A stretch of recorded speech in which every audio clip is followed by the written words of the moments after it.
Bonjour tout le monde, j'espère que vous allez bien. Moi je suis vraiment hyper contente de vous retrouver aujourd'hui dans cette nouvelle vidéo. Et je suis encore plus contente, vous le savez, lorsque je fais des vidéos où il y a des intervenants. C'est le cas aujourd'hui et je voulais d'ores et déjà remercier Clara et Eulalie qui, vous allez le voir, ont participé à cette vidéo via des visio/vidéos. J'ai déjà fait une première fois ce format, je vous le mettrai juste ici. C'était tout simplement les avantages et les inconvénients d'être professeur des écoles. Donc voilà, je vous le mettrai là et dans la barre d'infos si ça vous intéresse. Mais aujourd'hui on est reparti pour une deuxième vidéo de ce genre, mais cette fois-ci en compagnie de Clara et d'Eulalie. Je voulais d'ores et déjà vous remercier les filles pour votre participation, merci beaucoup. Donc comme vous le voyez dans le titre, aujourd'hui on va notamment discuter de nos pires erreurs en tant que professeur des écoles. Donc je vais d'abord laisser la parole à Clara et Eulalie et ensuite je vais tout simplement rebondir sur ce qu'elles auront pu dire et vous raconter parfois moi également quelques anecdotes. Donc voilà, je suis très contente de faire cette vidéo aujourd'hui et si c'est un format qui vous plaît, n'hésitez pas dès maintenant à mettre un petit pouce bleu, à vous abonner à la chaîne si ce n'est pas déjà fait, parce que à partir de cet été il va y avoir un nouveau projet également et ça sort très bientôt normalement sur ma chaîne YouTube. Donc voilà, n'hésitez pas, le petit pouce bleu, vous abonner, me mettre un petit commentaire si ça vous dit et moi je vous laisse avec la suite de la vidéo. Alors sachant que Clara et Eulalie ont chacune deux erreurs entre guillemets, anecdotes / histoires à raconter, vous allez le voir. Clara a plutôt décidé de partir sur des histoires on va dire vraiment spécifiques à nous raconter. Eulalie a décidé de nous parler des erreurs générales qu'elle a pu faire avec quelques conseils, etc. Elles ont vraiment pris ces vidéos de deux pans différents on va dire et j'ai trouvé ça très intéressant. Donc c'est parti, je vous laisse avec la première histoire de Clara. Bonjour Amandine, et du coup moi je suis très contente de faire partie de cette vidéo des pires erreurs des professeurs des écoles. Moi j'ai deux histoires à raconter, c'est pas forcément triste, c'est plus gênant qu'autre chose dans les deux cas. La première histoire, je venais à peine de rentrer dans une classe de CM2. On m'informait qu'il y avait une élève qui était en situation de handicap, donc elle était avec un fauteuil. On me donne très rapidement les clés de l'ascenseur. Donc qu'est-ce que je me dis tout de suite? Il faut que je les range dans un endroit où plus jamais je vais les toucher après, elles bougeront plus. La récré arrive, tout va bien, va savoir pourquoi je change de place les clés. Dans un autre endroit où je me suis dit juste avant, non mais là, c'est sûr que je serai tranquille à cet endroit-là. Et la journée se passe, arrive l'heure où nous devons rendre les enfants à leurs parents. Et catastrophe, je ne trouve plus les clés. Mais plus du tout. Je ne sais plus du tout ce que j'ai fait de ces clés. Je me dis mais j'avais fait exprès de les mettre dans un endroit où je me suis dit de toute façon ici c'est sûr je les trouve. Super embarrassée parce que du coup je fais attendre tous mes élèves. Mon élève qui me dit non mais vous inquiétez pas maîtresse, on va trouver une solution, je peux essayer de descendre toute seule. J'étais mais non mais en fait tu vas pas descendre toute seule alors que c'est pas possible quoi. Et en fait au dernier moment je les trouve dans la poche de mon jean. Depuis le début, dans le jean que je portais à ce moment-là. Et je me suis bien gardée de le dire que c'était dans mon jean depuis le début parce que comme mes élèves étaient en train d'attendre et qu'ils pensaient vraiment que je l'avais mis dans un endroit improbable, je préférais pas le dire où c'était. Voilà, donc ça c'était plutôt gênant pour moi et un peu pour elle quand même si elle a été super gentille d'attendre. Quand j'ai regardé la vidéo de Clara pour la première fois, je me suis dit mais la pauvre, la pauvre, tu devais être tellement en stress à ce moment-là parce que c'est clairement le bien-être en fait de cet élève qui était en jeu. Et en plus ils étaient trop mignons tes élèves, enfin franchement c'est une chance qu'ils soient aussi cute et tout. Et en plus même la petite et tout qui voilà t'a dit bah écoute maîtresse je peux descendre, mais non tu peux pas descendre en fait, tu es en fauteuil. Tout ça pour au final les retrouver dans la poche de ton jean quoi. Franchement, t'as dû te dire mais sérieusement quoi. Franchement sérieusement qu'est-ce que j'ai foutu quoi.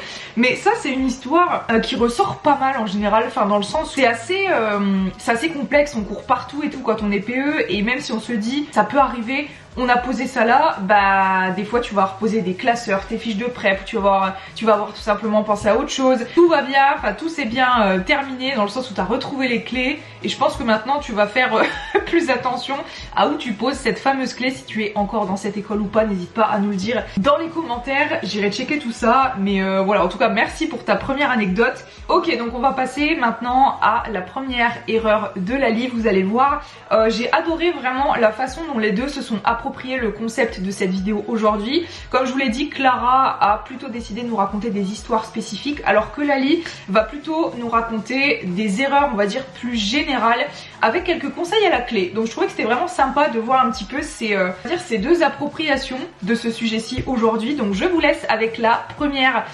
erreur de Lali. Bonjour à tous, bonjour Amandine. Donc, je me présente, je m'appelle Eulalie, j'ai 24 ans, je suis T2 sur un poste composé en maternelle et en CE2 CM1. Et donc aujourd'hui, je viens vous parler des deux erreurs que j'ai pu faire en tant que PE. Donc la première erreur, c'est de ne pas savoir doser en fait mes activités. Quand je propose des activités aux élèves, on a un emploi du temps à respecter, on cale des activités selon un horaire précis. Et en fait, j'ai du mal à me dire, bah là ça fonctionne pas. Donc il serait peut-être temps que tu arrêtes ton activité et que tu passes à autre chose parce que tes élèves ne sont pas du tout attentifs, ils n'accrochent pas sur ce que tu fais. Et non, je me dis, non, on doit faire de telle heure à telle heure ça, donc là je peux pas arrêter, faut que je continue, etc. Mais c'est une erreur dans le sens où dans tous les cas, les élèves ne sont plus avec nous et ils n'apprendront rien de plus par rapport à ce qu'on veut faire. Donc je pense qu'il est important en fait de savoir aussi écouter ses élèves et de voir en fait les signes qui nous montrent que là ça arrivera à tout le monde et c'est tout, l'activité elle fonctionne pas et puis voilà, savoir se remettre en question, se dire pourquoi elle a pas fonctionné, mais accepter que à ce moment-là ça fonctionne pas et passer à autre chose parce que c'est dans ces cas-là où nos élèves vont se disperser, vont commencer à faire un petit peu de chantier dans la classe et on va perdre totalement toute leur attention. Donc voilà, ça c'est une de mes premières erreurs et je pense qu'il faut vraiment tout le monde se mettre en tête que il y a des jours où ça fonctionne, des jours où ça fonctionne pas et c'est difficile, je le sais, ça m'est arrivé souvent où j'ai voulu aller jusqu'au bout de l'apprentissage, jusqu'au bout de l'activité proposée, prendre le temps d'écouter les besoins de nos élèves à ce niveau-là. Alors avant même de rebondir sur ce que tu dis en tant que tel, je trouve que c'est vraiment super de prendre du recul en fait et de te rendre compte de cette erreur-ci. D'ailleurs ça me fait sourire parce que je sais pas si tu l'as fait entre guillemets exprès ou pas, je ne pense pas, mais c'est super cool et rigolo parce que du coup j'en ai parlé dans une de mes dernières vidéos que je vous mettrai ici et dans la barre d'infos également sur l'emploi du temps. En tant que professeur des écoles, des conseils, etc. et comment rebondir justement lorsque ça ne va pas en classe, enfin ça ne va pas, c'est un bien grand mot, mais qu'on voit que la séance ne marche pas ou que les élèves ne sont plus avec nous. Et du coup ça me fait sourire parce que il est vrai que c'est une erreur qu'on retrouve énormément chez les jeunes professeurs des écoles. J'ai pu faire cette erreur aussi, voilà, je ne déroge pas à la règle, pas du tout, et c'est pour ça que j'en avais d'ailleurs parlé dans ma vidéo emploi du temps. Là on voit vraiment que tu as pris du recul et tu as pu te rendre compte de cette erreur. C'est super parce que des fois au tout début on n'a pas l'impression que c'est une erreur, tu vois, mais en même temps je trouve qu'on est un peu en tant que jeune PE obligé de passer par ces erreurs en fait pour apprendre. On ne peut pas savoir directement tout faire et je trouve ça aussi super cool que tu puisses parler du fait que ce soit normal, voilà, de faire des erreurs, etc. Mais dans tous les cas c'est une erreur qu'on retrouve quand même assez régulièrement, mais en même temps je trouve qu'on est obligé de passer par là, encore une fois, pour avancer. Voilà, donc merci Eulalie pour ta première erreur entre guillemets, de nous partager un petit peu ça. Donc je vais vous laisser maintenant avec la deuxième histoire de Clara et on se retrouve juste après. La deuxième, c'était mon premier jour où je devais remplacer quelqu'un. Je devais remplacer une enseignante et on commençait par l'art plastique. Et donc, je donne à cette classe des consignes par rapport aux couleurs qu'ils doivent utiliser, plein de choses comme ça. En fait, à chaque fois, ils me demandent « Ah, mais j'ai pas compris, c'est quelle couleur déjà celui-là, c'est quelle couleur déjà ça et tout. » Je vais l'écrire au tableau, c'est pas possible, ils s'en souviennent jamais. Après, à chaque fois, ils vont me demander. Donc, je commence à l'écrire et puis gros blanc dans la classe. Pourquoi est-ce qu'ils arrêtent de parler comme ça d'un seul coup parce que j'écris. Et puis je me retourne et puis je leur dis bon voilà, je vous indique au tableau comme ça c'est plus facile à retenir, voilà. Et puis bon, ils me regardent tous un peu embêtés et je me dis mais bon c'est bon maintenant, vous allez vous en souvenir, allez-y. Et il y en a un en fait tout timide qui ose pas trop dire et puis qui lève la main tout doucement et qui dit à maîtresse en fait on sait pas lire. On est en CP. Et on était en début de CP. Et effectivement, c'est très bien d'écrire au tableau, mais quand on sait pas lire, ça sert à rien. Donc c'était mes petites bourdes. Je passe un message comme ça à Amandine. Si tu peux nous faire une trousse spéciale maîtresse, comme ça on met tout notre bazar et comme ça je ne mettrai plus des clés dans ma poche de jean. Voilà, je l'achète direct dans ta trousse, y a pas de souci. Merci encore Amandine, je te fais des gros bisous. Ok, je ne me moque pas du tout, hein. Je pense que vous aussi derrière la caméra vous avez dû rire avec cette histoire parce que pourtant je l'avais déjà écouté une première fois hier soir pour faire un petit peu le script de cette vidéo. À la fois en fait je trouve ça hyper mignon et à la fois je peux comprendre la gênance peut-être que tu as dû ressentir à ce moment-là en mode ah mais ouais mais oui. Et en fait c'est vraiment là qu'on se rend compte parfois qu'on a tendance, sans même le faire exprès, au tout début en tout cas lorsqu'on est PE, peut-être les premières semaines, à reproduire ce que nous on a pu connaître à l'école et la vision qu'on a de la maîtresse ou de nos maîtresses. Là voilà, tu t'es dit bah je vais écrire au tableau, voilà, truc de maîtresse classique. Mais en fait, bah voilà, vu qu'ils étaient en CP début d'année, bah ils savaient pas encore lire. Voilà. Au final, je trouve cette histoire slash erreur beaucoup plus drôle que gênante.